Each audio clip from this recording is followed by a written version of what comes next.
On April 22, 2025, the world watched as news broke of a horrific attack in Indian-administered Kashmir.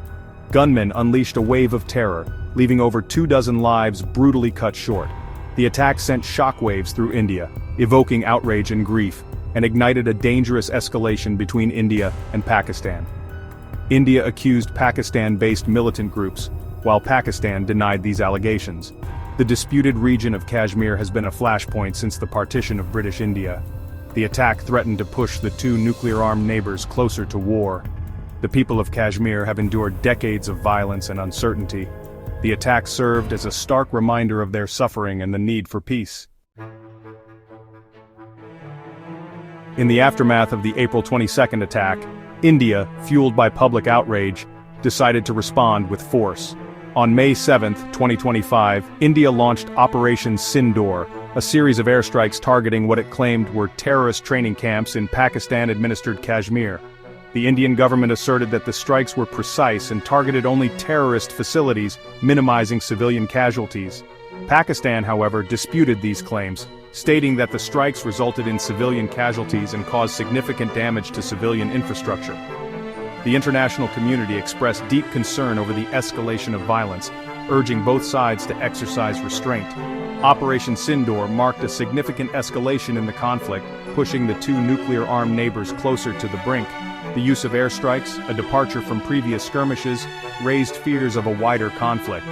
India's decision to launch airstrikes against Pakistan was met with mixed reactions domestically, with some applauding the government's firm response and others expressing concerns about further escalation.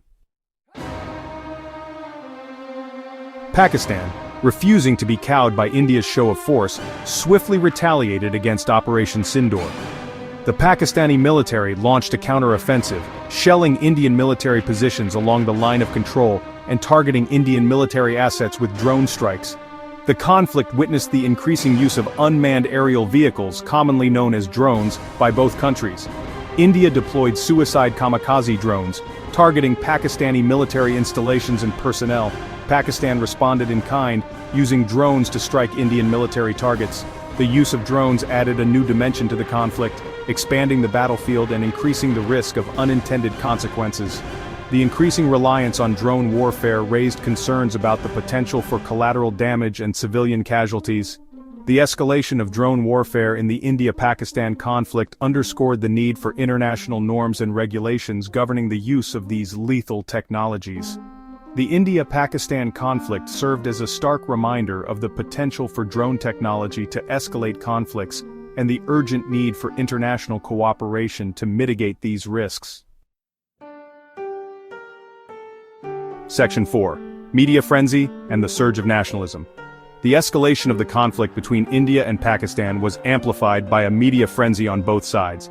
News channels engaged in a relentless cycle of jingoistic rhetoric, fueling nationalist sentiments and demonizing the other. On the Indian side, news channels ran inflammatory headlines, accusing Pakistan of orchestrating the April 22 attack and glorifying India's military response. Pakistan's media, in turn, painted India as the aggressor, highlighting civilian casualties from Indian airstrikes and portraying Pakistan's response as a justified defense.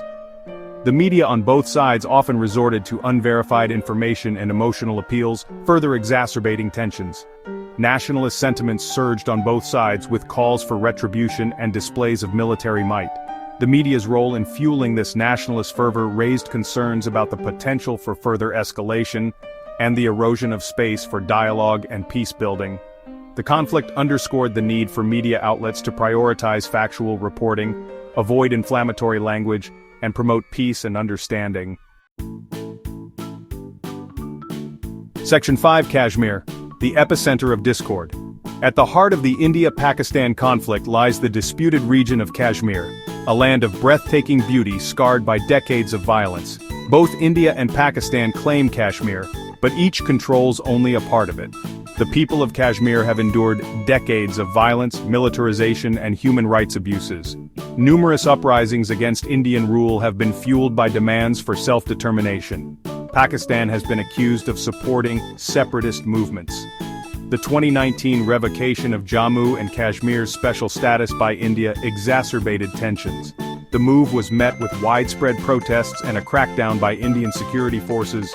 Resolving the dispute requires dialogue between India and Pakistan and addressing the aspirations of the Kashmiri people. Section 6. The economic and strategic price of conflict. The recurrent cycles of conflict between India and Pakistan come at a significant economic and strategic cost for both nations. The constant shadow of conflict diverts valuable resources away from crucial sectors like education, healthcare, and infrastructure development, hindering economic growth and perpetuating a cycle of poverty and underdevelopment. The militarization of the India-Pakistan border consumes a significant portion of both countries' budgets. The defense expenditures strain already stretched national treasuries, limiting the government's ability to invest in essential public services. This militarization also creates an environment of fear and insecurity, discouraging foreign investment and hindering economic growth. The rivalry has hindered regional cooperation and integration, preventing South Asia from realizing its full economic and strategic potential. The potential for a nuclear exchange, however remote, serves as a stark reminder of the high stakes involved. Section 7. A fragile ceasefire, a beacon of hope. After weeks of escalating tensions and violence, a glimmer of hope emerged on May 10, 2025, when India and Pakistan announced a ceasefire agreement. The agreement, brokered after intense diplomatic efforts, particularly by the United States, aimed to de-escalate the situation and pave the way for dialogue. The ceasefire was met with cautious optimism by the international community.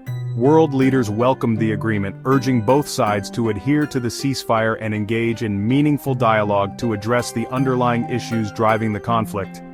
The United Nations called for restraint and urged both countries to resume diplomatic efforts to find a peaceful and lasting solution to the Kashmir dispute. However, the ceasefire remains fragile.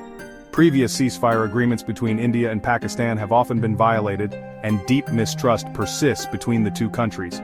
A lasting peace requires a fundamental shift in the India-Pakistan relationship, characterized by dialogue, mutual respect, and a willingness to address the legitimate concerns of all parties involved, including the Kashmiri people.